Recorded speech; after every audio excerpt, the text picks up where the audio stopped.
All right, good morning, everyone. I would like to welcome everybody to the Standing Committee for Public Accounts. Today's February 11th. As per usual, we will read our mandate and our statement of purpose and values to start our meeting. So the mandate, the Standing Committee on Public Accounts is charged with matters concerning the public accounts of the province, the annual report of the Auditor General, and fiscal management. Statement of purpose and values. The Standing Committee on Public Accounts is dedicated to improving public administration in partnership with the Auditor General. The committee examines the administration of government policy, not the merits of it. The committee strives to achieve consensus in its decisions whenever possible. Members take a nonpartisan approach to the work of the committee.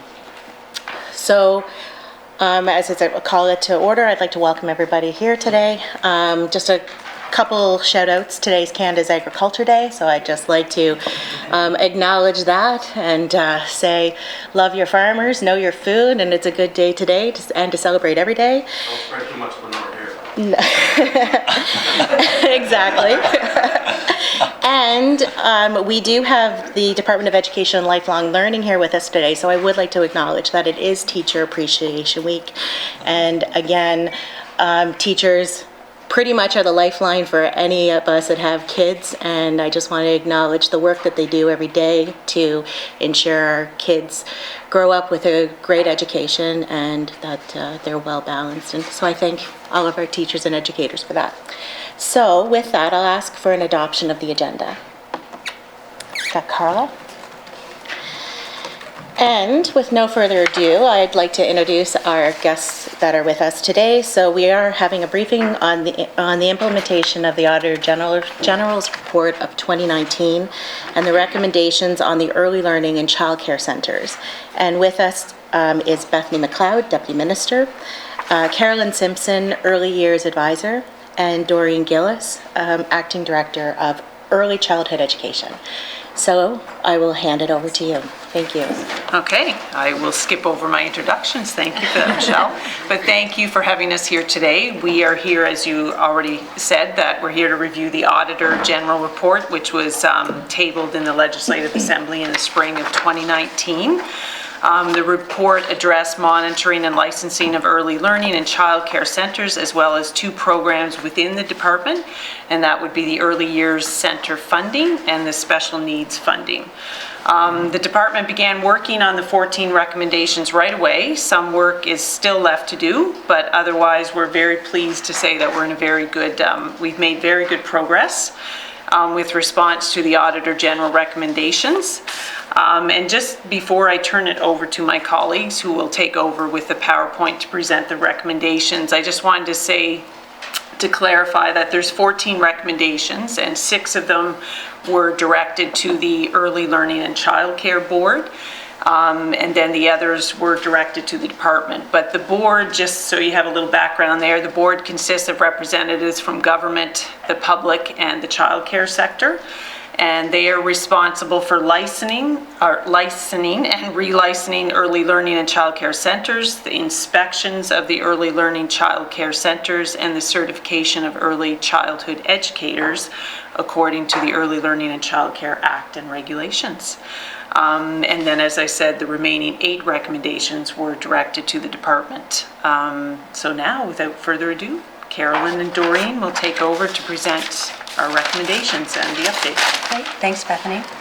Okay, so we'll just take you through the PowerPoint, and the PowerPoint will, it has each recommendation identified, what the intended action was, and the current status of that recommendation. So recommendation 2.19 was the Early Learning and Childcare Board should develop and implement a policy based on established good practice on the required frequency of inspections for licensed childcare centers. So in practice, it was an annual inspection on behalf of the Early Learning and Childcare Board for each of the licensed programs. That was in practice. It wasn't written into policy. So the policy was drafted for the Early Learning and Childcare Board, and they reviewed that and approved the policy, and it was implemented effective July 17th, 2019. Recommendation 2.27, the Early Learning and Childcare Board should update its inspection template to ensure all key requirements of the Early Learning and Childcare Act and regulations are included. So a revised inspection template was drafted and approved by the board, and the revised template identifies all key requirements under legislation, and that was fully implemented effective October 2019.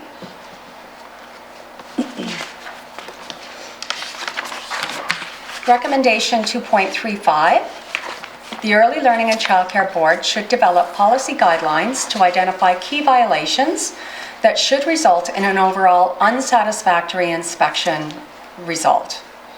So that policy has been drafted and accepted by the board, and we actually have sector training and information sessions that are going to be held on all of the new Early Learning and Childcare Boards policies that were developed as in response to the Auditor General recommendations.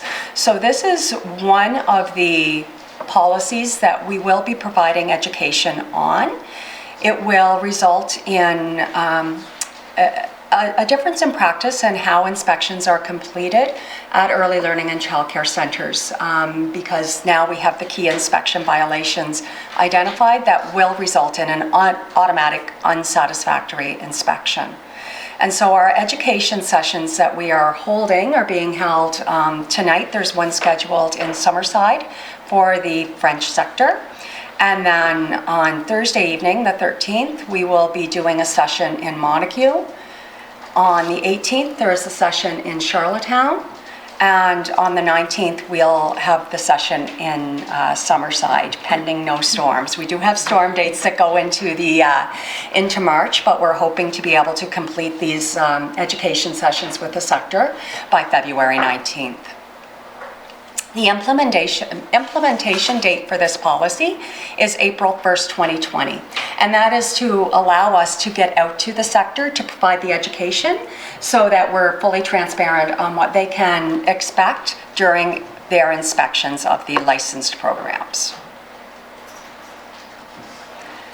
Recommendation 2.42, the Early Learning and Childcare Board should develop a policy on the nature and timing of follow-up action on non-compliance issues, including required reporting to the board.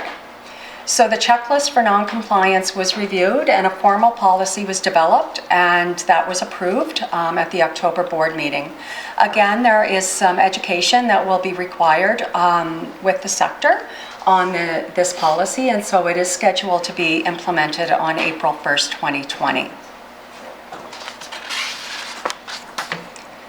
Recommendation 2.50, the Early Learning and Childcare Board should ensure that all required criminal record and vulnerable sector checks are obtained prior to license approval in accordance with the Early Learning and Childcare Act and regulations.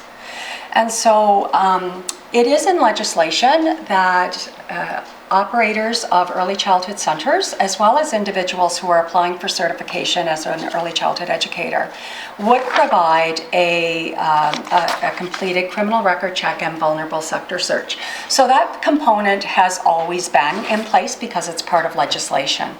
What the board wanted to include to further clarify this responsibility to accept the criminal record checks is what would happen when a criminal record check was received and there was a positive result on that criminal record. And so the Early Learning and Childcare policy now identifies what the board response would be should a positive criminal record check or vulnerable sector search be received at the board. So the policy was developed and approved at the January board meeting, and education sessions are identified for the sector, and so we'll be providing information to the sector on the requirements around criminal record check and vulnerable sector search reporting. Sid? Thank you.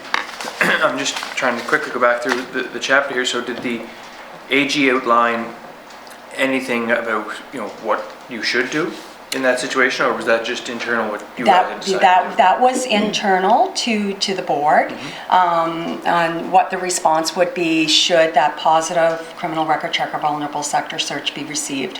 What the AG report was stated was that the board should have those criminal record checks and vulnerable sector searches on file prior to licensing or relicensing early childhood centers. And so the practice at that time was that we would receive the board would receive all the required information for licensing or relicensing. In regard to the relicensing application, should an application for relicensing be submitted and not all the required components be there as part of the application, we would work with that center for a time period to receive all that information. And so we, in essence, could have a program that submitted their relicense application, and components of that may have been missing, and their license could expire on paper prior to us getting all of the information. And what our practice was to work with those centers to receive that information. And so we wouldn't suspend the license, but we wouldn't issue their renewal. We would just hang on to it until we received all that information. And so the practice moving forward will be that we will need to have all of the required information for a relicense application prior to the expiry date on the certificate. And so that's part of what we're going out to the sector to provide that education on, because that will be a change in practice. We'll no longer be as flexible in working with the sector after their expiration date on their license.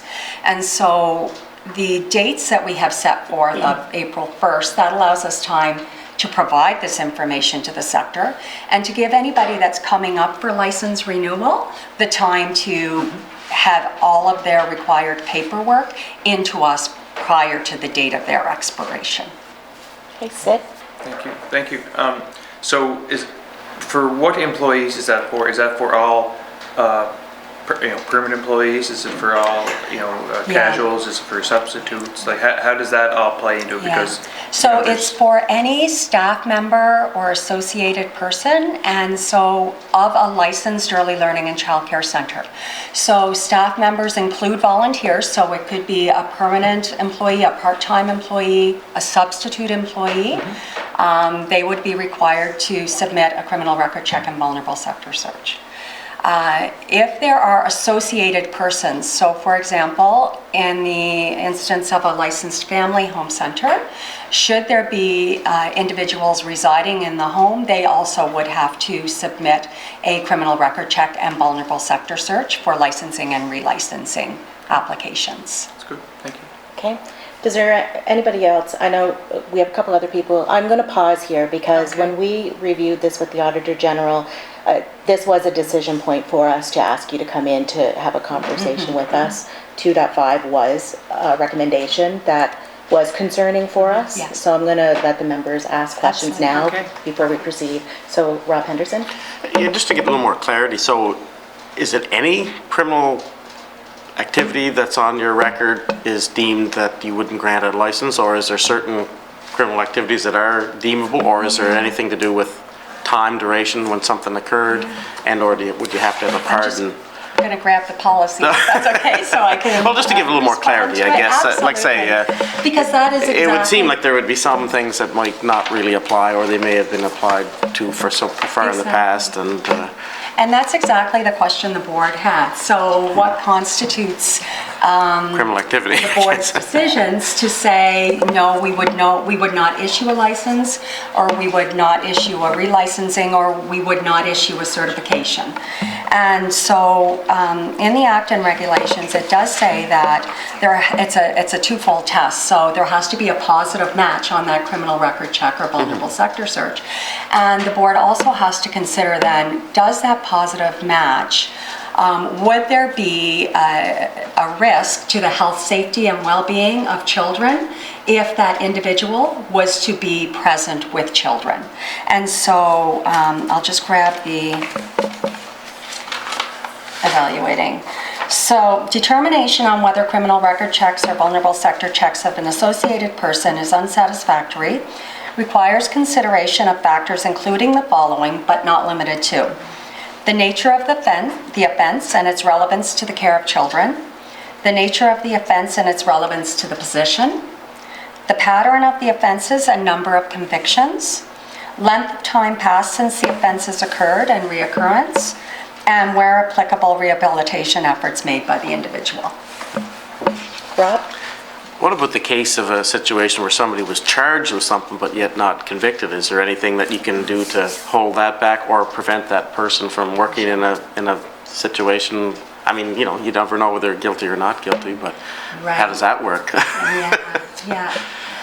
Well, if it wasn't showing up on a criminal record check or vulnerable sector search, then the board may not even be aware that that charge existed, so they wouldn't be able to make a decision based on that if they weren't aware through any avenues. Rob? So say a situation, somebody get charged with impaired driving or whatever, and they're working at an early years center, there's no possibility of saying that until once a charge is laid to when a conviction has occurred, that you can have any authority to say that that person cannot work in an early years center or an early childhood center until proven innocent. I'm just saying you're dealing with very vulnerable people here, right? And so you'd want to have some fairly clear policies that sort of reflect that, because those are scenarios that could exist. I mean, people make mistakes, and they may not necessarily have an impact on their ability to do their job, but parents and people would be pretty concerned should something like that occur, Now, the board does have the authority to put conditions on a license or a certification.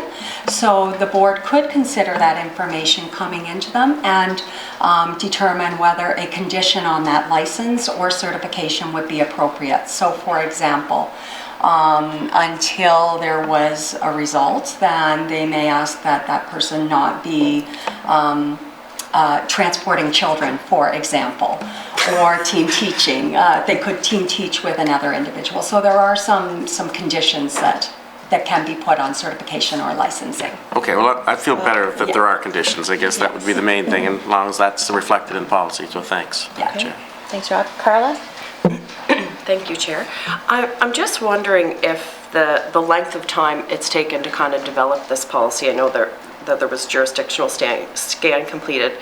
Was part of the holdup having to do with the whole what you do if there is like something on the criminal record check?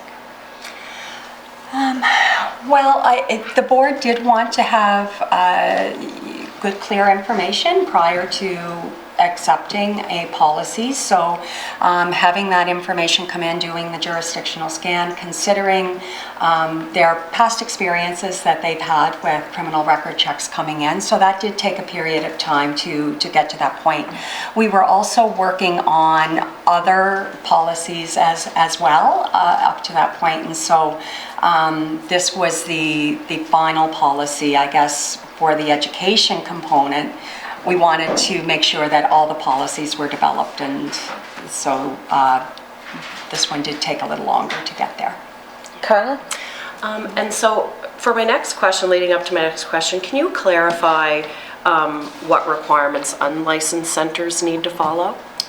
So under the Early Learning and Childcare Act, an individual can provide services in their home and not require a license to between 5 and 7 children, including their own children, and depending on the ages of those children. So they can provide care for up to 5 children if they have infants in those 5, and no more than 2 can be infants.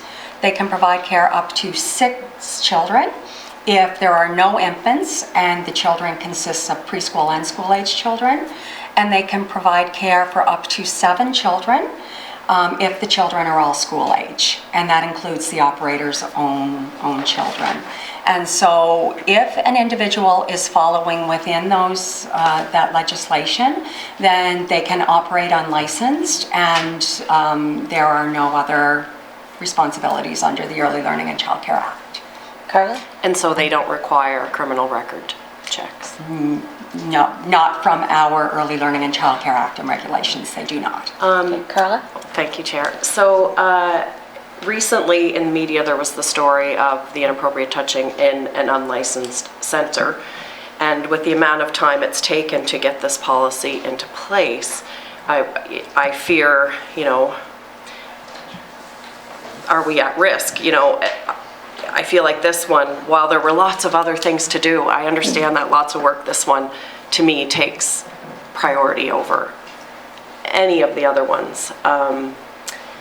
So with this in mind, if these policies are taking time, which leads me to, if these legislative policies that were recommended by the Auditor General in the report, how confident are you that we're ready to implement a successful universal pre-K program at this point?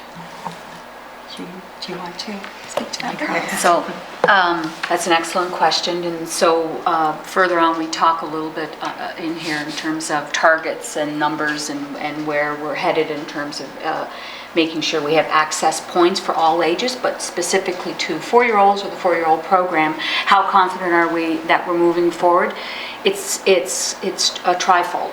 So we would have to first ensure that there's space, physical space for the child to attend. We would have to ensure that there is a qualified early childhood educator in place to ensure that that space is led by somebody who understands children and all things wrapped around that, and that it is accessible in the broader sense of where and when families need that space. So from the universal pre-K perspective, while there's a need to balance access for families, there's a critical need to ensure that the quality of that program is foundational for the child. You don't get a second chance, if you will, to do it the first time. So 76% of our children already attend, 4-year-old children, I should qualify, attend regulated childcare. So whether you call that pre-K or not, within the early childhood sector, there's a program being delivered. Some would call it standalone pre-K, some call it preschool, some just call it their 4-year-old program. It varies, but at the end of the day, those children are receiving a program prior to school entry. So then it becomes, how do we grow from 76% strategically while ensuring the quality? Because if you don't ensure that quality is in place, and by that it's at the vulnerable persons check, it's that the certification of the educator, it's that the space is more than appropriate for groups of children to be in, and that foundation, you have to pay attention to that quality and strategically respond in communities where they're needed as well. And you have to work with the people who will deliver the program, and you have to work with, that's the owner-operators, these are individual businesses, and equally importantly would be the early childhood educator themselves. And right now, across this country, the demand for certified ECEs is at an all-time peak, and the responses, the number of people that exist to fill these positions is low. And so you have to pepper that all together to line up on behalf of the child, because we're all here on behalf of the children, right? So, it sounds somewhat philosophical, but it's absolutely true. So you have to work, our plan right now, this is what we're working on, is we know what's in place. We know based on the registry, the number of parents, because this is an opt-in program for families, the number of parents who are on a wait list to receive service for this coming September, and where they are.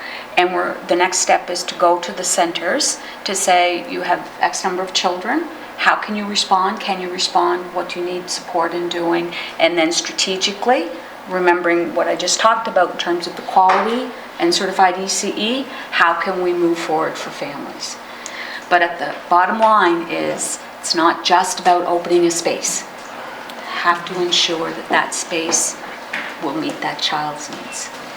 Does that answer your question, Carl? Yes, I appreciate that very much, thank you. Any other questions, Carol? I think I'm good for now. You good? Anybody else? Okay, I have a couple in this section. So, overall, what criteria did you use to prioritize the implementation of the recommendations? Oh, sorry, I didn't. I was just asking, what criteria did you use to prioritize the implementations of the 14 recommendations? Or I guess of this section of the board.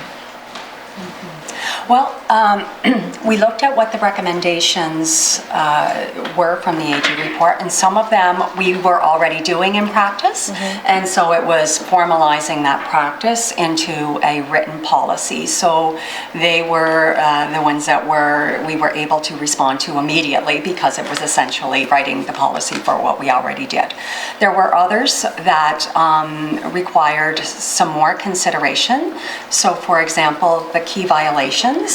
What we did was we met with our inspector, our team of inspectors and the senior inspectors to look at all of the key areas under the Early Learning and Childcare Board, Early Learning and Childcare Act, and from those key areas, what would be the violations that would have an immediate concern for the inspector, that you would, if you were in a center and you saw these types of violations happening, what would be the level of risk with children in the program. And so we were able to identify those 7 key violations that would result in an automatic unsatisfactory inspection report, and that would trigger the response then on behalf of the inspectors and the board. So providing the the operator with a time frame for responding. And it could mean that we would need an immediate response in some instances. For example, if supervision was the challenge, supervision of children, there would have to be an immediate response to rectify that supervision challenge so that it was no longer seen. If early learning and childcare ratio was not being met, so if there were more children than were allowed given the number of early childhood educators, that's something that would require an immediate response.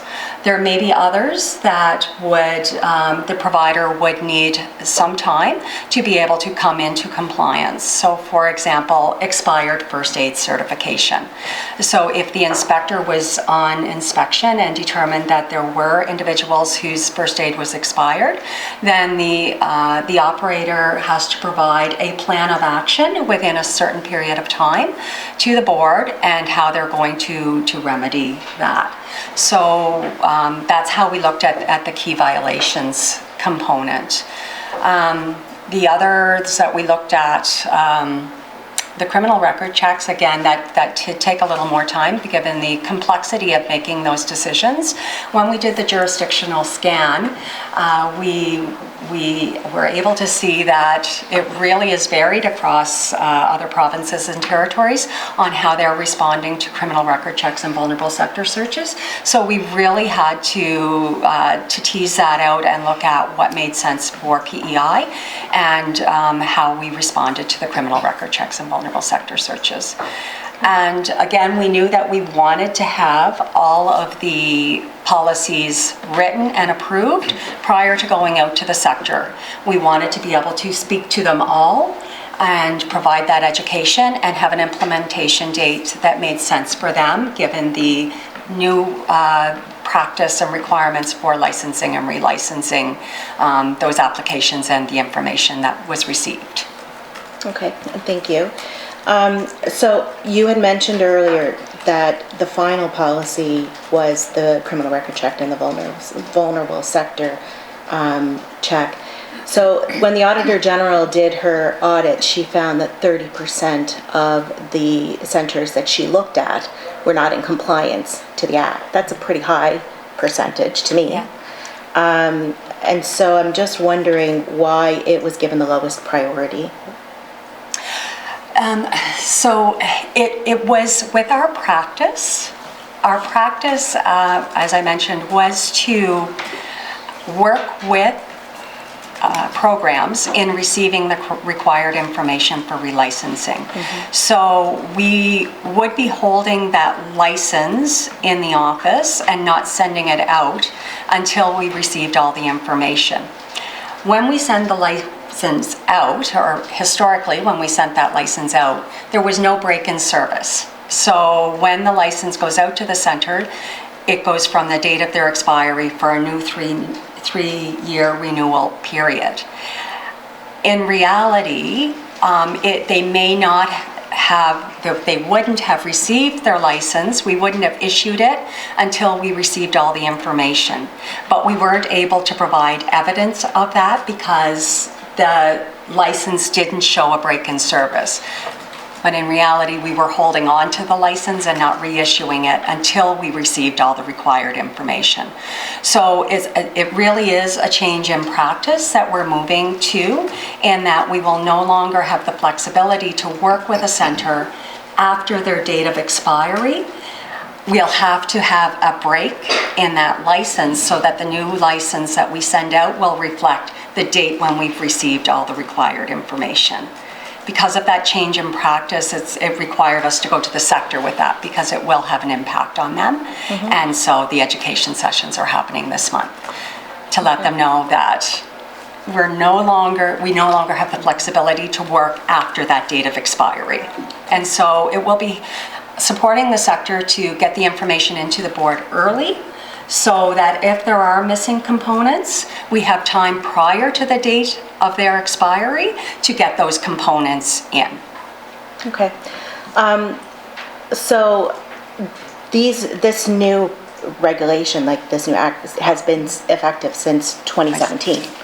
So at what point did you conduct the jurisdictional scan, and when did you start to implement the new regulations into policies? Okay, so when the new Early Learning and Childcare Act and regulations came into place, we went out to the sector prior to that coming into effect to provide information to the sector on the new requirements under the Early Learning and Childcare Act and regulations. And so one component of that was that they would have to supply criminal record checks and vulnerable sector searches as part of their relicensing applications. And anybody who was opening a new center would have to supply that information prior to that license being issued. And so the sector, we were receiving criminal record checks and vulnerable sector searches prior to this date. We've always been asking for them as part of that relicensing and licensing process. However, if we did not have them prior to the expiration on their license, which in some cases did happen, we may receive the information late and identify that criminal record checks were missing. We would contact the operator and say, we can't reissue your license until we receive these criminal record checks and vulnerable sector searches, and we would hold on to the license. When we sent the license out, once we've received all the information, there would be no break in that date of their license 3-year period. So it would be dated back to when the license expired. So we did go out to the sector prior to the implementation of the Act and regulations and provided that information. Operators have been providing us with what we require. It's the processing time that we really are tightening up right now. Okay, because I'm confused, because when I read the Auditor General report, it says in approximately 30% of these applications, licensing approval was granted even though operators did not provide the required criminal record and vulnerable sectors checks for all staff members. These verifications are an important control in the licensing process. So when you say that they were being received, the Auditor General found something different. She found that they weren't being received, but we were still approving the license renewals. Yeah.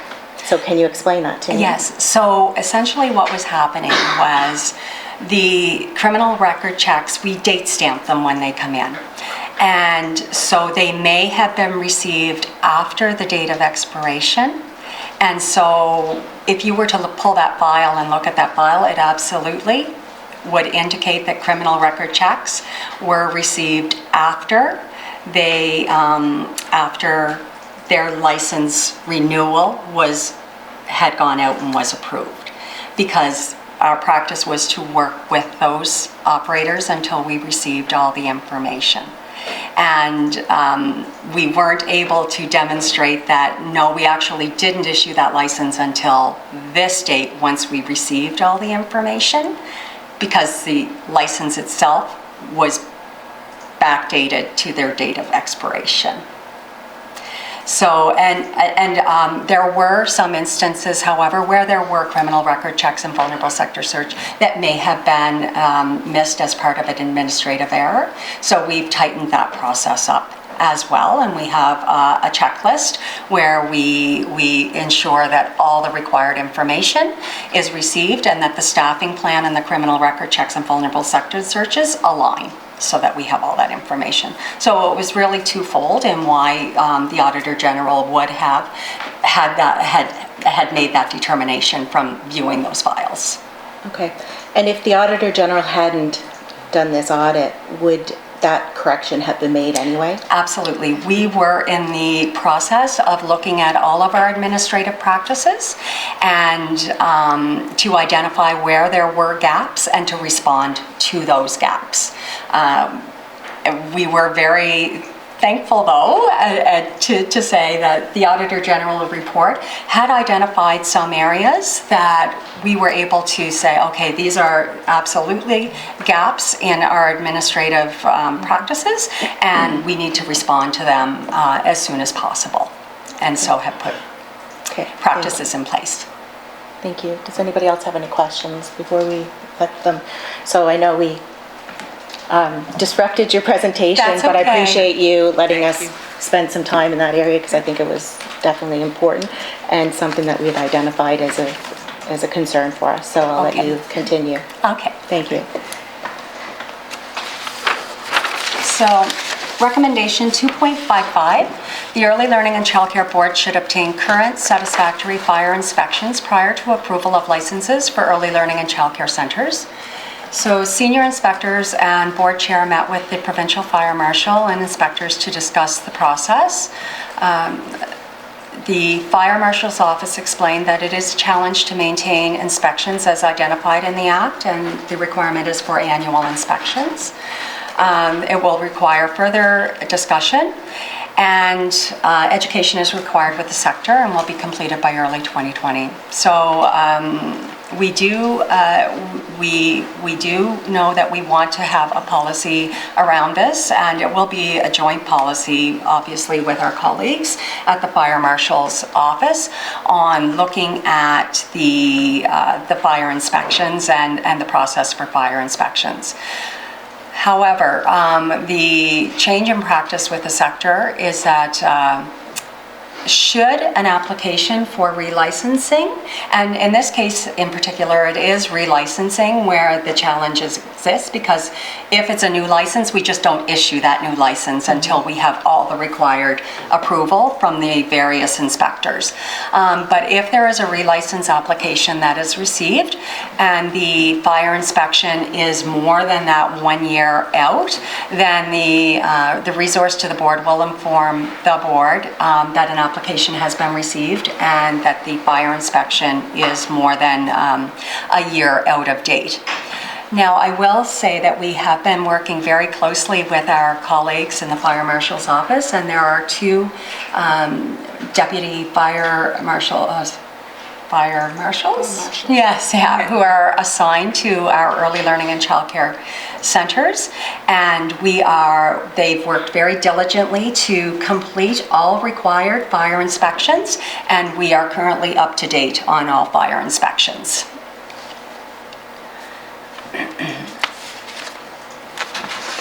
Recommendation 2.68, the Department of Education, Early Learning and Culture will define overall goals for accessibility of licensed childcare services in Prince Edward Island. So I'm going to hand it over to Carolyn. Right, hi. So that gets to our earlier discussion around pre-K and availability of pre-K. So the Auditor General's comments to us basically were, how do you know you have enough licensed spaces in the province to respond to supply and demand, if you will, and is it in an area that makes sense to rural PEI, to urban central areas, and so forth. And so department identify what your target is so that everybody is clear on what that would be. We do have targets that have been identified in terms of based on conversations with the communities, because we went out to talk to families within communities back when we were doing some adjustments or trying to introduce more family home centers. Some families simply aren't as comfortable with larger centers for their child and would prefer homes. So we were trying to increase the number of licensed family home centers as an example. And wasn't successful. We only have 3 or 4 in the province, and again, parents would talk to us from the perspective that they're quite content with their in-home childcare arrangements and or their licensed arrangements, and the gap appeared to be mostly in age group and seasonally. So in terms of access for infants, in particular, that's a huge demand, significant demand, and all the way through to school age. So yes, we have identified, and so that's in the process of going through our own internal approval processes around access, ensuring that it is highly strategic and not just grow spaces to grow spaces, but to do so well, and to ensure the quality is there, and to ensure that if it truly is an accessible space for families when they need it, and recognizing we're not going to be able to respond to every family who wants an individual case. Who I remember one dad said to me, who happened to be a fisher, I'd like somebody to come into my home about 3, take my children to the child care center, and then pay. So that sort of one of arrangements. I don't know how we'll ever get to that, but that's still the sorts of things that we're trying to support families with.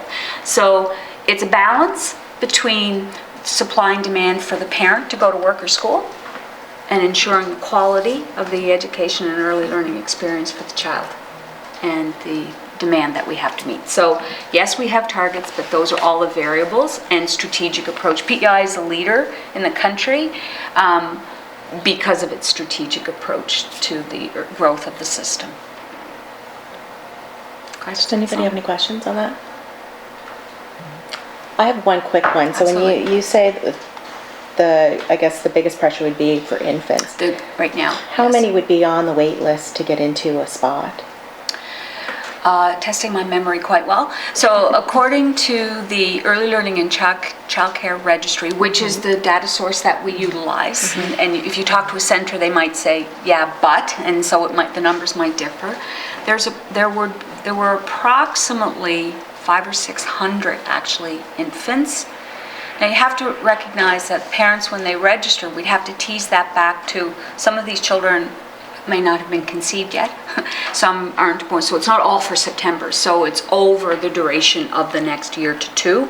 So families are planning in advance.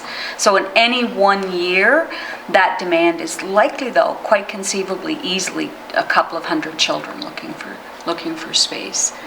What we don't know yet is the impact to extended or expanded paternity leave, and will that alter if parents how many PEI families will take advantage of 18 months, and I don't know that data just now. And so does that have an impact? Because the infant age is 22 months up to, or birth, I'm sorry, to 22 months, and then they move into the toddler group. So often families are looking for that type of care for as little as a few months, certainly 6 months or so. So it's a complicated business to get into from the business lens, from the operator's lens as well. So we're trying to look at how can we respond to families and yet at the same time ensuring that type of care, that infant care is a specialized type of care. How do we get to that? Okay, Carla? And I have the same question for after-school care, because I've Absolutely. spoken to so many people in my role as a school counselor. People would call me all of the time, and I was having the same struggles. As a mom, As a exactly. mom trying to find after-school care. I don't have after-school care right now, so it's a juggle all the time. So how, do you have a sense of how many after-school spaces do we have? And would you even have data for, proper data for people who are trying to access after-school care? Because I know I'm not, I've just called every single place. I didn't You're not on contact a anyone. I'm not on the registry, registry, yeah. right? So just kind of wondering how you kind of track that. So we have, our only definitive source of data is the registry. So we've got a huge education with our licensed sector to say, please ensure that we know what those numbers are. However, school-age childcare across the country is something that's quickly surfacing as a growing need. We have 61 or 60-some licensed school-age programs currently in the province. That has grown quite considerably, actually, over the last couple of years. The federal government is keenly interested in growing 250,000 school-age spaces across Canada over the coming years. So for the PEI context, we're going to have support to actually continue to grow that back to, it's a recreational type of program on PEI. We have to ensure we have the staff, we have to ensure we have the quality that's being delivered and the people willing to offer the program. So how can we work more closely with our schools, particularly our elementary, clearly, and consolidated schools, so that we're not falling back into latchkey kinds of families forced into that sort of, that's not good for children. So yes, we do, based on the registry, fair comment that parents don't often think to go to the registry for school age in particular. So they're looking for that neighbor, where can the bus get dropped off, that sort of, all about what the parents are struggling to do. So that's our next area of focus, around how do we support the families of school-age children, particularly the very, under definition, it's up to age 10 in our act, but really up to age 12 before most families are comfortable leaving their children. So how do we grow that sector? And that is, we're very actively on that right now. But do we have accurate data? I'd argue that many families are like yourself that aren't on the registry, and so because of that, we don't know where you are. So the question is, how do we go out and find out? So to talk to schools more intentionally around, what do you know about your school population? What are their needs? And how can we respond? Carla? Just a comment. I feel so anxious when I think of the potential we have here to have a really great system, and we know the steps to take to get there. But then before we get there, we're throwing in a universal pre-K, and that just throws my anxiety through the roof just thinking about it. Anyway, thank you. Okay, thanks, Carla. Gord? Oh, sorry, did you want to May respond to I? that? Absolutely. Yeah. Just to help with that anxiety, because you're not alone in that. Parents are wondering, well, what does that really mean? And if we can go back to, we have 76% of our 4-year-old babes already attending, so very, very intentionally and paying attention to all that we need to on behalf of that child, strategically growing to get to what we call a universal program. And remember, it's universal access, it's not mandatory, parents will choose, and many island families, choose alternate unlicensed care. So it's about ensuring absolutely that what we grow, we'll call it a universal pre-K, still is responsive to that child. Carla? And so as I consider all of these policies under development, as I consider all of the work we know we need to do, are we ready for a September rollout? That might not be the appropriate place to ask the question, but I'm sorry. It's you don't have to answer that if it's not in the scope right now. It is up to you. All right. Gord, sorry, Carla. Yeah, thanks a lot for taking this question. And I look at when you said the word infant and you talked about supply and demand, and and me in this job, I often hear from parents, and as soon as they say and talk about their young vulnerable kids, there's no spots, and I've heard I'll take anything at this point, those type of things. And I look at the 500 to 600 number on a wait list, and with our population growth, that's probably, you know, it's good for our province, but are we doing enough for that age group, and what can we do better? That's an excellent question, because now you're arguably, look who's sitting in front of you, but we would argue that a solid infrastructure for any community would be your childcare system as well. That's a component that young families need to know is in place for them while they make their broad decisions. So in response to that, we have worked with rural partners. We've worked with the various groups across the province to try and respond to seasonal needs, to whether that be farming, fishing, or the extended tourism, you know, all those sorts of things, extended hours, 24-hour care. So we're continuing to work with that. Always, though, we're met with, even though we have that wait list, you have to remember those numbers are spread out over a couple of years. Parents still will choose, even not out of desperation, out of informed decision, to not come into our regulated sector until the year or two before school, right? Particularly now, perhaps the year before school. And so that will grow over the next couple of years as a pressure point. But industry has to be ready to respond as well. And so we work very, very closely with our Early Childhood Development Association and with our providers. When we see, and we follow the trends, it's not like we sit and wait, we follow those trends to say, Charlottetown right now, Stratford and Cornwall, not to dismiss any other area within the province, but those right now, is the data would tell us, is the hub that we need to really, if you had to pick a priority area, where are the most of the people looking, those are the areas. But you don't do that in isolation of working with everyone else as well. So we're working with a few centers right now to grow. How can you grow? How can you respond? They're already established centers, and they're being very strategic in what they're trying to do, because parents are not only going to the registry, they're calling the operator and saying, yeah, I'm on the registry, but what's it look like? Because the last thing you want is a parent not to be able to return to work or school, or to accept a job. And so we work quite tirelessly with the sector to try to grow that. Yeah, excellent. Good answer. Too, and then my second question is, like, I'm into the centers quite often to do just a little bit of fitness and activity with the kids, and I'll go in there and I'll do my thing, and then towards the end of it, I'll be like, 4 or 5 songs later, I'll be like, I gotta get out of here, because it's just so overwhelming. And I think about the workers being in that environment the whole time. So I look at our section as being stressed, but what kind of supports do we have for the staff? Because I imagine part of the thing is worker maybe burn out a little bit, then you have to go to the substitution list, then you're into criminal record. It's a continuum of stress, and I just want to know what kind of... Really good question. Yeah.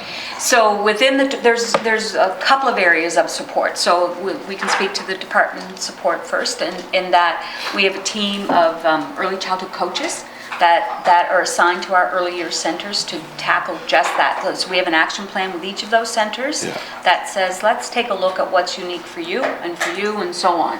And so here are broadly the things we'd like to look at, but we know human resources across this country is the area that we need deliberate and intentional focus on. Then we'll go to the Early Childhood Development Association, who provides professional development. We do in-servicing that's more specific to some of the technical stuff. We'll turn to them to say, we're hearing about the stresses that are under. They would say that their health benefit around sick leave is increasing. So the trend is people need additional kinds of stress management, whatever that happens to be. So we're very intentional then to go out to say, we'll offer these sorts of things. Programs themselves are really good to work together. So they'll partner with their own little community niche, and put events on to support staff and/or put interventions in place for staff who may need something equivalent to a counselor support or extended leave. Like they're working right down to that individual person, but they're recognizing the whole staff unit is needing. It's a demanding job, high pressure job, but it's also, there's a lot of eyes on the early childhood sector right now, and that brings an extra level of pressure from people. Anything to add to all I would add to that would be earlier centers with their staff, they also have professional development plans in place with each of the staff, and that professional development plan is prepared and sorted out through the individual, the early childhood educator, as well as the director or supervisor in that program. So they look at where the educator's strengths lie, but also they identify where are some areas that as an early childhood educator, I would really benefit from having some more professional development around this. And so those plans are in place and they're looked at on a regular basis. So not just something that would be developed and then set aside. Perfect. Okay. Corey. Sorry, kind of taken off guard. I know how that feels. I'm just curious, I saw a press release there, perhaps a couple weeks ago, on earlier centers, and what's the process of It's a great facility question. being designated an early? It's a great question. So that came out, we just announced, very excited to do so. Again, that's a continued strategic growth of the sector. So the process is that people would submit application into the department, and there's a fairly comprehensive application that comes in. Basically, in a nutshell, what it is that you need to demonstrate that you meet the criteria to become an early years center. And so we'll walk you through that process, or support you through that, but that's your role. Then Doreen will go out to do site visits, to have a conversation with people, probably spend about a day there, just confirming what people have put to paper. And then there will be a small committee struck to review all of the applications, and based on that can either ask to have somebody come in to have further discussion, or on the merit of the application, it's complete enough, make the recommendations on who can move forward for potential designation to the minister. And if somebody, and that would be hinged on criteria. So either you meet the criteria or you don't. But if you don't, we'll work with you then around, you were really close, here were the areas that were the challenge for you, let's work together. And we have a couple of centers actually that we've done just that since the last call for EYCs. They didn't make it in, but at this time round, they're ready for that submission. They also didn't have to reapply. They were in the mix, and so rather than go through all of that complicated, extensive application, we're asking them to take a look at it. You can resubmit if you want to, but take a look at it. We have a one-pager, just clarify any differences to try and take away some of that administrative burden for people. Because we know we've worked with them for the last couple of years as well. Corey? You had mentioned a committee that's kind of reviews. What committee? So there would just be a small review committee. So there would be, oh my gosh, so there's 2 or 3 members from the early childhood community.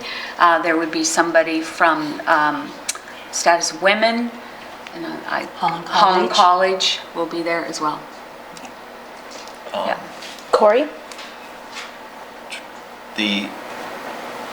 So like in terms of, like, let's say if Kings County, Southern Kings County gets a designation, like how is that determined which areas get, I'm assuming based on the number of spots that are required? So the committee would look at the application on its merit. Do you meet the criteria? And there is a scoring and a ranking. And so let's say there's 5 centers that are in good standing, then all of those factors, of which geographic is one, but all of those factors would be, these are your ratings, and so it goes forward then for selection, right? Okay. Yeah. Corey? So is it based on if a community already has 3 facilities and this committee says, okay, no, this community doesn't need another one? That's a very good point, and that's back to your question earlier around have we determined where. So if the center, I should clarify, has to be in operation already. So, and one of the criteria is that you've been in operation for 6 months as we've lived through. And we stick to that, don't we? And so it's not a question of a brand new center. So you've already demonstrated a need in a community. So that's removed right out of the factor. Does that answer your question? You're already established, you're already in the community. So we wouldn't look at it that the community didn't need a center. You're already there. Corey? Yeah, I guess I did, like during the election when I was knocking on doors and I was at not an early years center, but... what we call private or non-designated. Yeah, right. But they were looking to become one. Absolutely. And I guess there was frustration around, it seems like, I guess I feel like if you meet the criteria, then you should get the designation. Right. And then let people decide where they want to send their child to. Right. And, if one center survives and the other doesn't because perhaps the services are offered, yep. then that's the way it should work. I guess, and, you've answered the questions really well, so. So a market-driven system, which most early childhood systems are, so you set your business up and you make it or you don't. And so across the country, it's market-driven. You respond to what families need and you make it, or you simply fold. PEI has, yes, truly, it's a private business operated, but less market-driven from the perspective that we're trying to systemically grow our system for our children and maintain a good quality system at the root of it for our children. To your point, we want to meet the criteria, or we'd like to if we meet the criteria to get in. That is one method that could be taken. Any center that meets the criteria comes in. However, at this stage and at this juncture in policy development, it's strategically in terms of growing the numbers at a much slower rate than whenever you meet the criteria, if you will. So I should clarify too, we have 49 early year centers and we have 35 non-designated centers, 39 non-designated centers. 29 of those would be what we call full day programs, so that may have been your experience, so they offer a full day program, morning, noon, and night for all ages. 10 of those are already pre-K programs, standalone pre-K programs. So one of the criteria is that you must be open all day, you take infants, respond to family needs. So right away, the pre-K world doesn't fit that full day childcare model, but those other 29 centers conceivably could. Some of those 29 centers aren't interested in coming into the early years model. They have a set number of hours they wish to operate, and it works back to the market that responds to them. They don't respond to infant care. That's a significant business decision to make, and again, that works for their business model. So they're saying, thank you very much, provincial government. We're doing quite nicely with our clientele, and they're quite successful, so please don't think that they're not successful businesses. However, there are, of those 29, and you're right, there are a handful that say, we're ready and we want in. So that's the call that's out now. So hopefully, whomever that was puts in an application and we'll go from there. Yeah. Does that answer your question? Corey? Yeah, how many will receive? I believe it was... And how do we decide where they go, I guess? Again, it's on the merit of who meets the criteria, and factor would be, do we have any early year centers in that particular area of the province? And so the provincial government is saying we want early year centers in all areas of the province. So if in that criteria, or I'm sorry, in that result, there was a center in your area, let's say, and there are no other early year centers around, that weighs in. There's 2 other early year centers, that weighs in. So essentially, we're picking winners, and I feel No, like we're picking. that's not what I said. What I'm saying is that they're already there. They're up and running centers with full Right. staff, full kids. Right. Yes. They're already functioning. Whereas if you have a center in a community that you're talking about and it's operational, but there are no early years centers, then again, I'll go back to some of the rural areas, and that's exactly what we went through. There are no other centers. We're up and operating. We meet the criteria. Then geographically, the province said we'll have early years centers across this province. So if you meet the criteria and there are no other early years centers, that's a factor, right? Yes, and I Corey? understand, like, there's already some that are up, they're already running, they've been running for a long time. But I guess, so you're saying that it does come into consideration if there is already earlier centers in that area, whether or not they'll receive that designation. It's potential, because the next question I would have to ask that particular center, and we would ask that, would be, can you meet all of the criteria? Because in a geographic region, we know the supply and demand. Are you going to be able to maintain that? Do you offer the same sorts of things? Because you have to be ready to be turned on as an early years center. So each application stands on its own merit to meet all the criteria.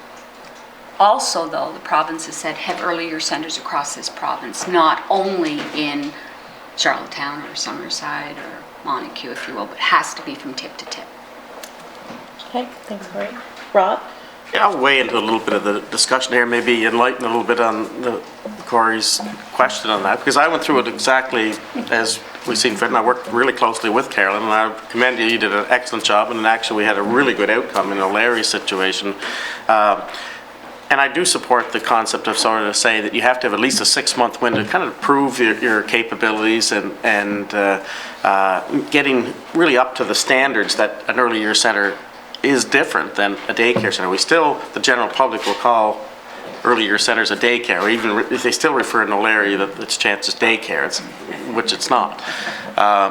So I think these are the types of realities that you have to try to address. Now, one of the things that we run into a little bit was the fact that we had a daycare, but then we had a new owner. And when the new owner came into play, then that changed, created the 6-month window. So these are some of the things that you sort of wind up coming to. And I think the other reality is that an early years center, it's a big operational enterprise. I think there's 20-some people working there in O'Leary right now. It's a big operation. So you want to provide them the opportunity to be successful and not dilute it so much that none of them can be viable. But I think the other reality is that you really need to have a multitude of options for parents. So the early years center, I think, is the pinnacle, and it's a good option. But if you don't have regular daycares and unlicensed daycares to provide either after hours or to deal with situations that are more conducive to the needs of any particular household, so you really want to encourage those options. So like I say, if there's a place that becomes a licensed daycare and operates for a period of time and that sees the business demand and the needs are there to go to an early years center, that makes sense. But you still need to provide all those 3 different options that go with that. But in specifically, I guess my question was, since I represent an Indigenous community, Lennox Island, who's in the process of, I guess it's opened a new daycare. I'm not sure if it's an early years center or not. So I just wondered, do Indigenous communities Yes. still qualify under the funding for early years center? Absolutely. They do, okay. Absolutely. And that is, the center you speak of is an early years center. Yeah, good, okay. So they're having an official opening later on in the month there. Beautiful so. space. It is, yeah. I haven't been in yet, but I'm looking forward to it, yeah. Okay, thanks. Great, thanks. Any other questions? Okay, we'll let you continue. Hesitate. What are we doing here? And this is So I think, again. I think we've talked about access, unless you had any further questions on that one. The next one is 2.69, Auditor General recommendation, the Department of Education, Early Learning and Culture should establish performance indicators and targets to evaluate the accessibility of licensed, and we've already, I think we've talked a lot about that. These two go in tandem. And again, PEI is a leader because we're very strategic in the system growth, responding to what parents need, and at the forefront what is critical for the child, and what the system can respond to. I will ask a question actually, because when we look at it, they're asking for overall goals. Yes. Do you have measurement indicators to identify whether you're 75% to your goal? Yes, we do. 80% Well, to the and goal? at this point in time, it's based on, yes, we do. So we know what the target is that we're going through our approval processes for, and we'll be able to respond where we already sit. So based on the birth rate and based on Stats Canada data, we know quite well how many children in each of the age groups, the demographic age, and we know then our licensed spaces, so we'll match those up. So we know that there are about 4,000 children, I could be off with the number there, and we know in total, and we know that we have capacity for, depending on the age group, a little over 3,000 licensed spaces in the province. That need to be filled? No, Or that are licensed spaces right now that okay. have, now, not all those spaces are filled, and so that's another factor that we take into account, why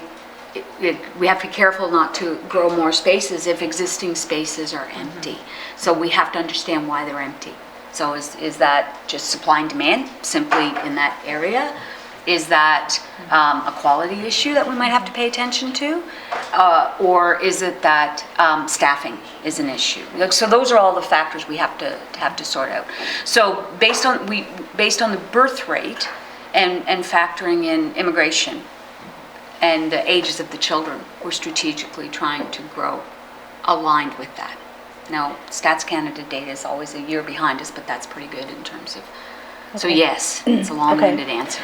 And so you need private businesses basically to come on board to open up new spaces. Is that information publicly available so that islanders that might be interested in opening a business has access to the information whether that would be viable in the area? That's a really good point, and it is available, but we've not put out a formal call for childcare centers required in a particular area at this point in time. But that isn't to say that isn't something we wouldn't be doing. In particular, as we continue to grow the school age programming, and we will be looking out with the 4-year-olds. But parents already will tell us the 4-year-old's half-day program is one thing, we need the whole wraparound. So when we start to consider that, we'll have to be able to respond to a family that says the 9 to 12, if you will, that's great. I start work at 7:30 and I finish at 5. I need full day care. And that's the Charlottetown experience. We have a business that tried to open 3 preschool programs this last September, licensed, ready to go. None of them operational. So we met with them recently to say, let's talk about that, because there's a capacity for 80 children to come off the Charlottetown wait list. And when this owner talked to the parents, it was that exact issue. It's not, we need full day wraparound. So now we're working with this particular owner who happens to own the 3 businesses to provide the pre-K and the whole wraparound. So they're switching their business model up to respond to families. So, and the other part in my consultation with communities is that, yes, I'll be asking about pre-K, but in conjunction with what are your childcare needs. So, yes. So it's great that overall goals will be ready, and you have indicated within this fiscal year, so by March 31st of 2020. But I'm hearing that there also needs to be a strategic plan of how you're going to achieve those goals. Are you also putting that in place in order to accompany that with the overall goals? Absolutely, I'll be making recommendations, absolutely, and again, strategically how to do that. The window that we're considering, that we've had conversations about, or what will we do in year 1, 2? What will we do then 3, 4? And the evaluation component, like how do you know you're succeeding, is if you're opening the space and that's that checklist, but it's not being filled, then that's not really success, is it? So what's your benchmark for measurement, and how do you know what's your evaluation, that in terms of not of the program but of success in meeting your targets and being responsive to communities. So it's going to be important to keep checking back with communities. Why is this not working for you? But I guess your registry would be a really good starting point for you to identify where those spaces are available. Exactly.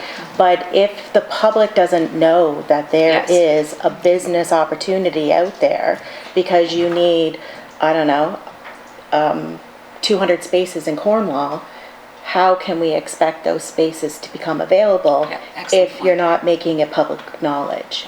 Yeah, that's, and That that is is. a good, yeah, that is a good point. The board has been working with applicants over the last while around interested applicants who would like to open centers in either Charlottetown or Cornwall. And what we're coming up against is that the potential operators are having difficulty accessing space. So that's appropriate can for an early understand that, childhood yeah. center, not dissimilar to other areas, but that does seem to be a significant challenge right at the moment, is finding space and being able to access it for an early childhood center. I'm just going to throw out a comment. It's interesting how it usually comes back to space. Like, we look at housing, we look at, where you can open a business, and when you're talking about urban center, space is Yeah, Significant. it is. such an issue, right? And it impacts so many different areas. Okay. So another strategy that we've taken to as well is to go and talk to some employers to say, what is it that we can collectively do together so that you're a large employer? Is this something that, what are the needs, for example, at the QEH, for example, Yeah. or the Prince County Hospital is another example. So we've started that work. Okay, Carla, I'm just going to ask one more question, if that's okay. So with that in mind, most of our municipalities have planning departments. Do you plan to go out to the municipalities to talk about what your registry states and what the gap of childcare spaces are, so that when municipalities are approving planning or looking for different businesses to come into the community, that they know what they need? Yes, Are you doing that today, or that's your plan? that's the plan. It's And not, that is a it's not plan- done strategically at this point in time. Municipalities have come to us. It has worked see the that. opposite way. But as part of this broader plan, absolutely to go out, because that is our only starting point to find out who's in the community, right? Unless there's a business that has touched base with us. Okay, So, I'm yes. really sorry. One more? Are you Sorry. okay? I know, I'm supposed to let everybody else go first, but just give me 1 second.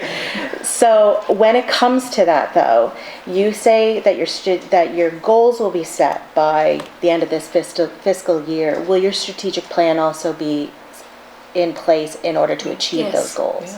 Yes. It will be, okay. Yeah. And accessible, like, is that something that, like, if you were to provide I'm going to ask everybody else. I have another question, but go ahead, Carla. Sorry. Yeah. Go there. Are you sure? Yeah, go ahead, Carla. Hearing about all the strategic planning is really, it's smart and it makes sense, especially as we consider we're trying to grow a system as important and crucial to this in every way, the ripple effects into the future, we think about them. And when I hear Michelle asking about, putting the call out there to start, where my concern lies after meeting with several early childhood educators, private licensed, all around the board, what I'm hearing is high staff turnover rates. Yeah. Staff aren't making equitable wages. So where my head goes right there is, great, yes, we need more centers.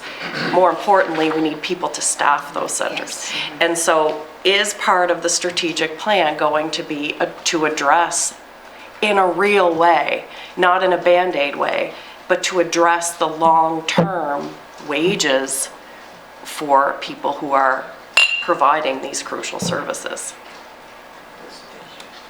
Is this in the scope? Am I out of the scope again? They can, Yeah. if you don't feel comfortable answering, Yeah. if that's not within the scope, then Yeah. you feel, it's up to you. Go ahead. We can ask you to come in another day.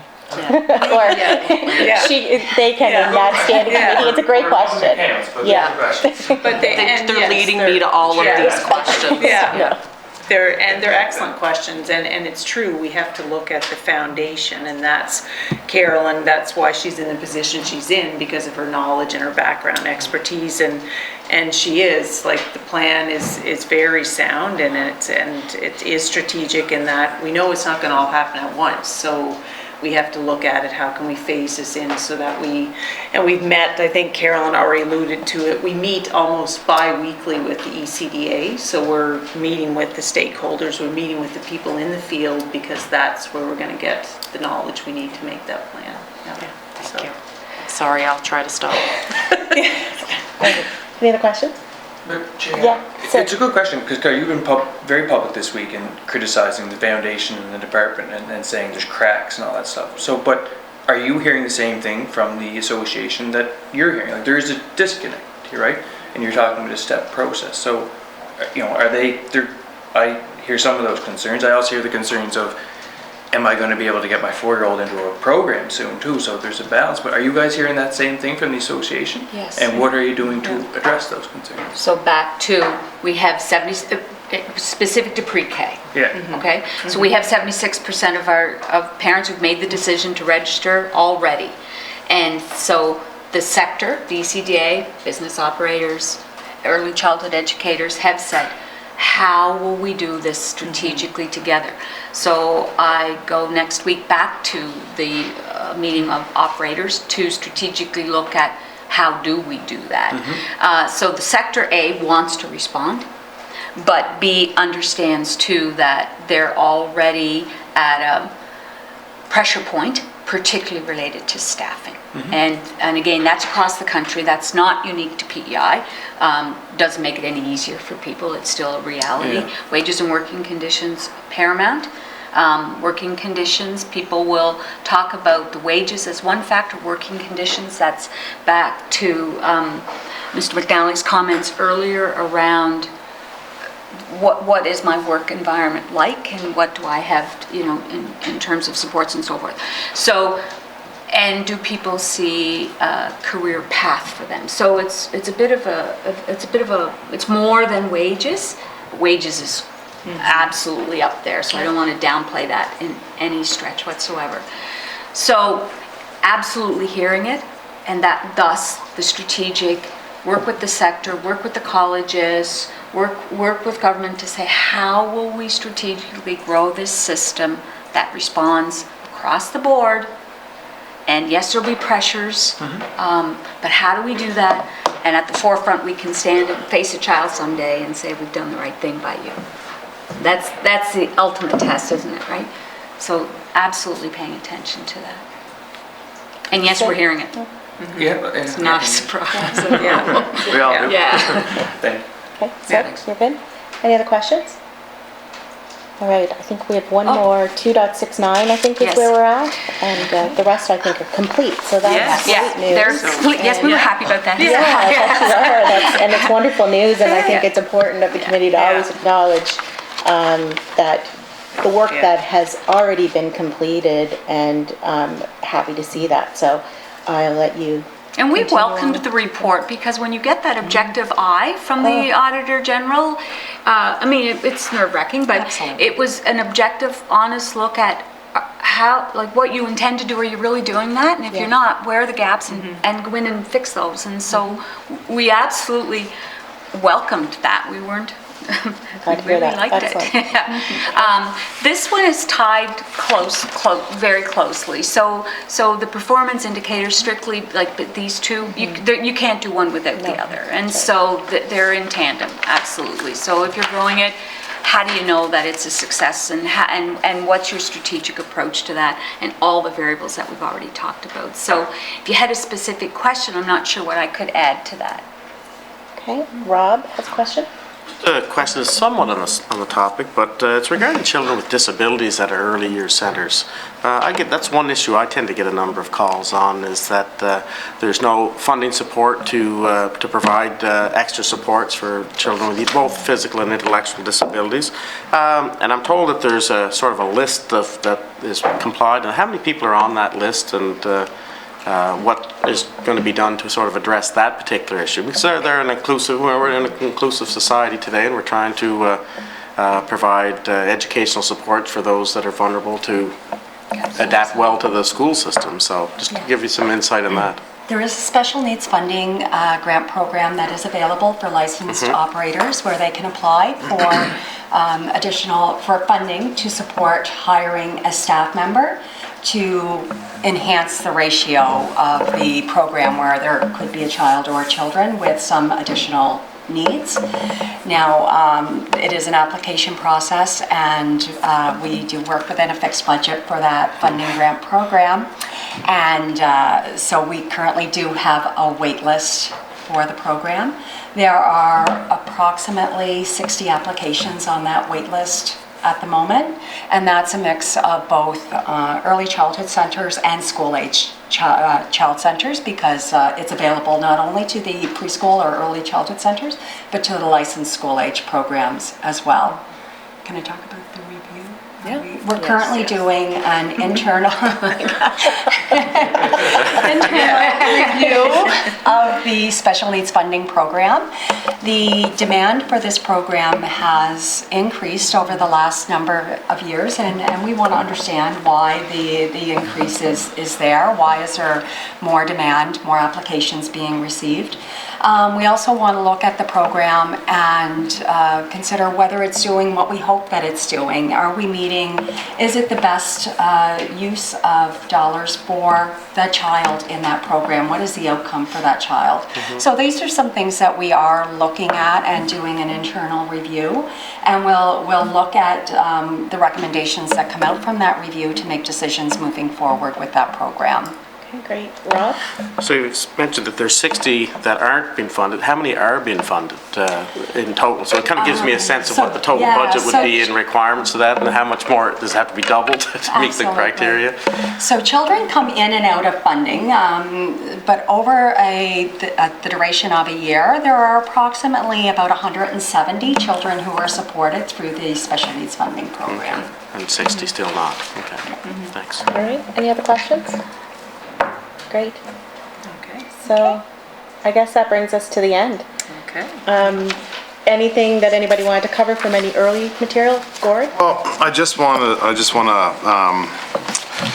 kind of say, with all this, how are we measuring the performance of the child? We look at the grade 3 assessments just recently. We're not exactly moving forward with those in school.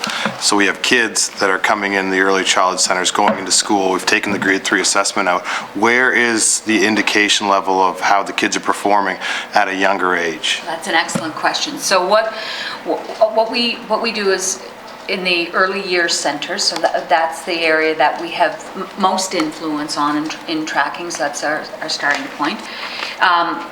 Something what we refer to in the early childhood sector as authentic assessment.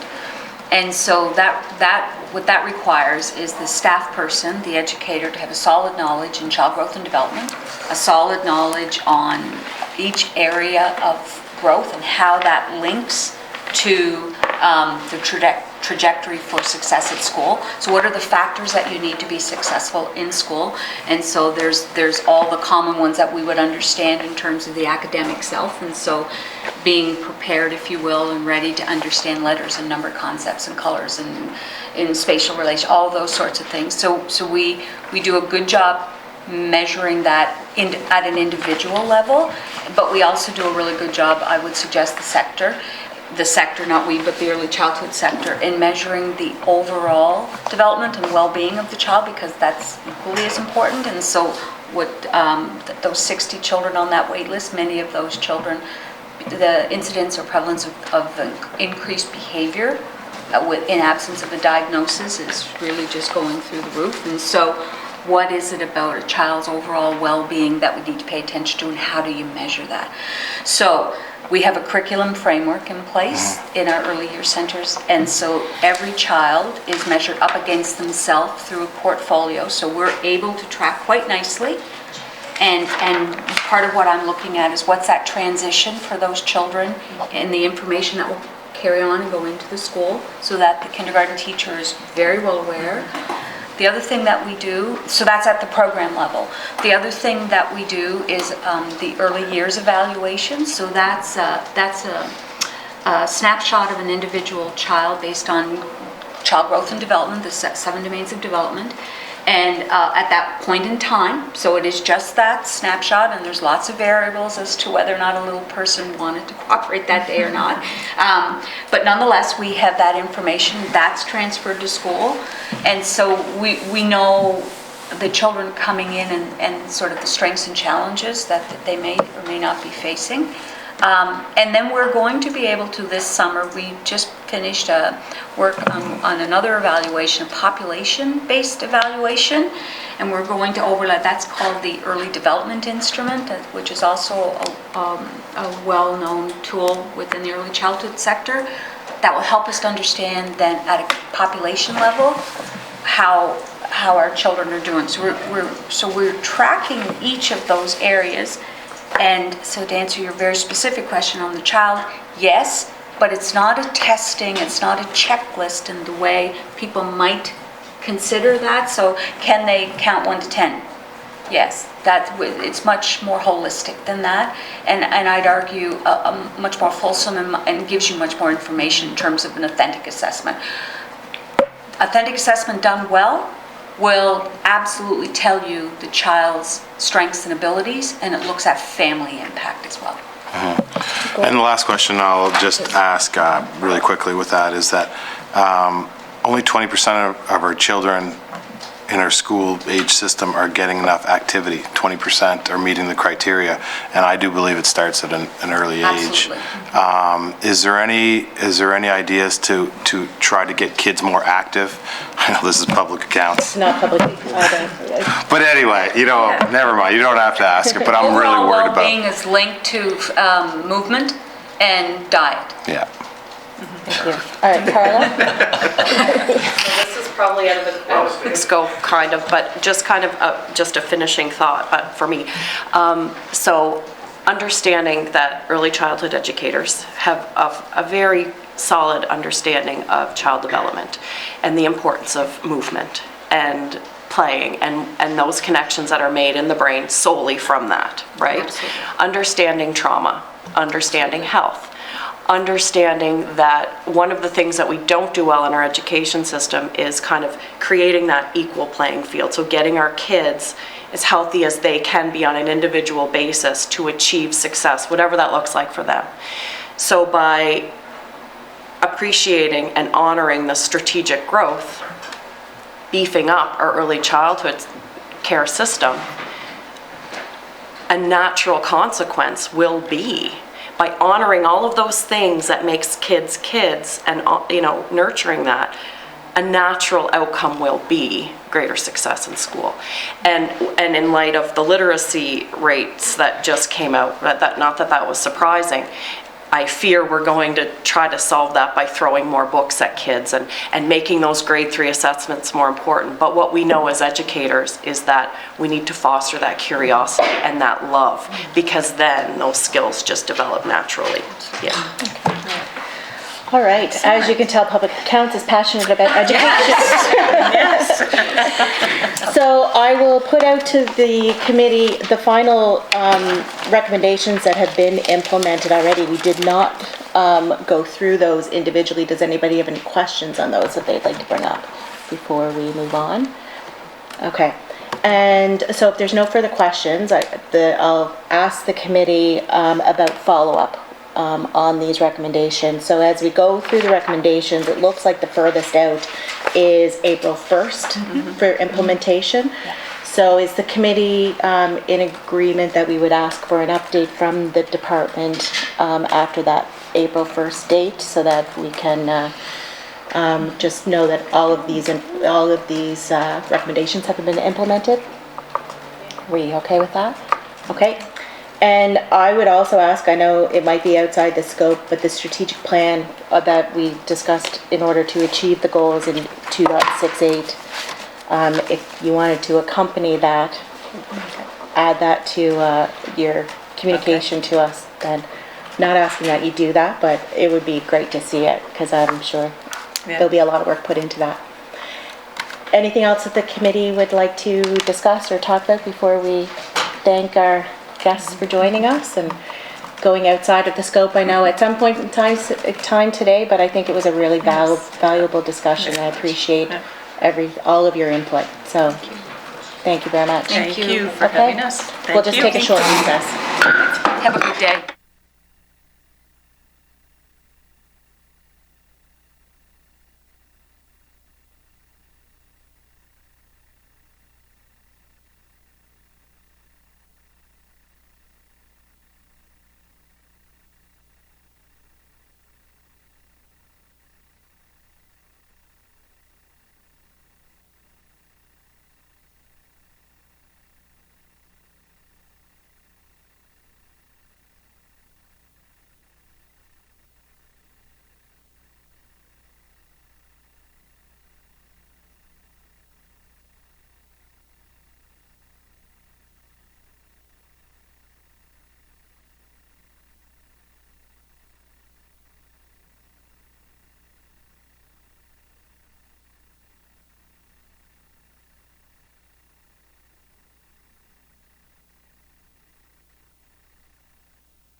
We're going to continue on with our agenda. The next is review of correspondence. You do have two letters in front of you right now. One is to IIDI, and we are in the process of scheduling IIDI to come in to present to us. And then the other is a follow-up from Denise Louise Fleming on some information that was requested by us during that. So I'll leave that for the committee to review, and if any questions come out of it, we can talk about that at our next meeting if we like.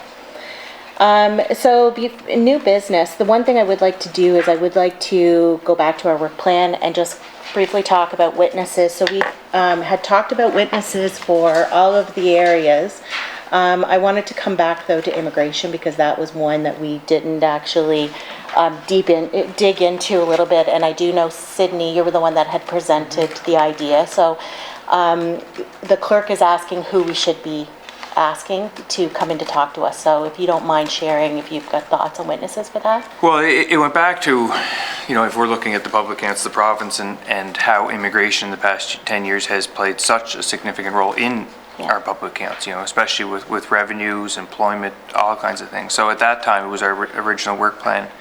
And I was wondering, should we get somebody in to talk about that impact? And if we talk about, the reduction of immigration targets, how would that affect our bottom line for revenue? How would that affect balancing the budget? All those types of things. Is this the appropriate committee? Like I know, now that the committees are all set and you look at, I think it's economic development, they actually have immigration under their portfolio too. So it's something I still would like to hear, but I will leave it up to this committee if you think